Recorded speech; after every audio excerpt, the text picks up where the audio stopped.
ভোরে ঝলমলে রোদ ছড়াচ্ছে পূবালী সূর্য, আগের থেকে কমছে তীব্র শীতের মাত্রা।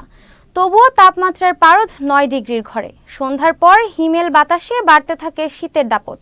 রাত ৯টা-১০টার পর হাটবাজারগুলোতে কমতে থাকে জনকোলাহল। এরই মধ্যে কয়েক দফা শৈত্যপ্রবাহ বয়ে গেছে দেশের উত্তরের জনপদের উপর দিয়ে। আবহাওয়া অফিস বলছে, ভৌগোলিক অবস্থান ও আবহাওয়ার কারণে প্রতি বছরই দেশের উত্তরে শীত থাকে বেশি। প্রতিনিধি আব্দুর রফের পাঠানো তথ্যচিত্রে দেখুন ডেস্ক রিপোর্ট।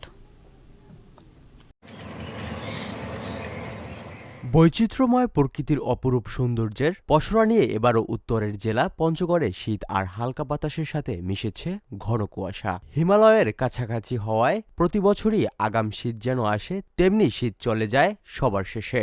তাই পৌষের শুরুতেই যেন ঘন কুয়াশার কারণে সকাল 11টা পর্যন্ত দেখা মিলছে না সূর্যের। তীব্র শীতে সবচেয়ে বেকায়দায় পড়েছে শ্রমজীবী পরিবারের লোকজন। নিম্ন আয়ের অনেকে এই সময়ে কাজে বের হতে না পারায় দেখা দেয় আর্থিক সংকট।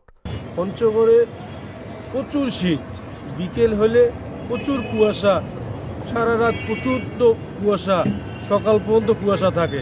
পঞ্চগড়ের লোক খুবই কষ্টে আছে। বিকেল হলেই ধীরে ধীরে কুয়াশা শুরু হয়, আর সন্ধ্যার পরে রাত্রে অনেক শীত বেড়ে যায়, কুয়াশা ঘন হয়ে যায়। এই শীতের কারণে ছিন্নমূল মানুষের সবচেয়ে সমস্যা, এবং সারা দেশের আমি অনুরোধ করব বিত্তবানদেরকে এগিয়ে আসার জন্য। পঞ্চগড়ে যেন ছিন্নমূল মানুষ এবং গরিব মানুষের মাঝে কম্বল বিতরণ করা হয়, কারণ খেটে খাওয়া মানুষের কাজ কাম একেবারেই নাই।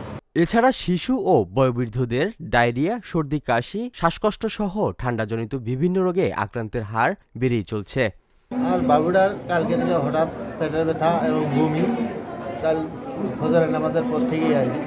এখন কালকে আসছি ডাক্তার, এখানে স্যালাইন চলতেছে আর কি, চিকিৎসা চলতেছে। কাজ এই জন্য আমরা হাসপাতালে নিয়ে আসছি, আর কাজ কফ জমা হয়েছে আর খুব সর্দি লাগছে। বাচ্চাটা ঠান্ডা লাগছিল, আমার ভর্তি দিয়েছিল ঠাকুরা, আমি ঠাকুরা ডাক্তার দেখাইছিলাম, ওইখান থেকে ট্রান্সফার এখানে আসছি। তেঁতুলিয়ার আবহাওয়া অফিস জানিয়েছে, মৌসুমী বায়ুর প্রভাব কমে আসায় বিকেল থেকে ভোর রাত পর্যন্ত ঘন কুয়াশা পড়েছে। একই কারণে মাঝরাতের পর ঠান্ডা অনুভূত হচ্ছে বেশি। আমাদের এই তেঁতুলিয়া আবহাওয়া পরিমাপটি কয়েক সপ্তাহ ধরে দেশের সর্বনিম্ন মাত্রা বিরাজ করতেছে। 8 থেকে 10 ডিগ্রি সেলসিয়াস তাপমাত্রার মধ্যে পারদ ওঠানামা করছে। আজকে এই পর্যবেক্ষণাগারে 9.4 ডিগ্রি সেলসিয়াস তাপমাত্রা রেকর্ড করা হয়েছে, যা দেশের সর্বনিম্ন তাপমাত্রা। এই তাপমাত্রাটা আর 2-1 দিন থাকবে অব্যাহত। এদিকে শীত নিবারণের প্রয়োজনীয় কাপড় কিনতে না পেরে দুর্ভোগে আছেন নিম্ন আয়ের মানুষ। Mishuk Howlader, channel S news desk.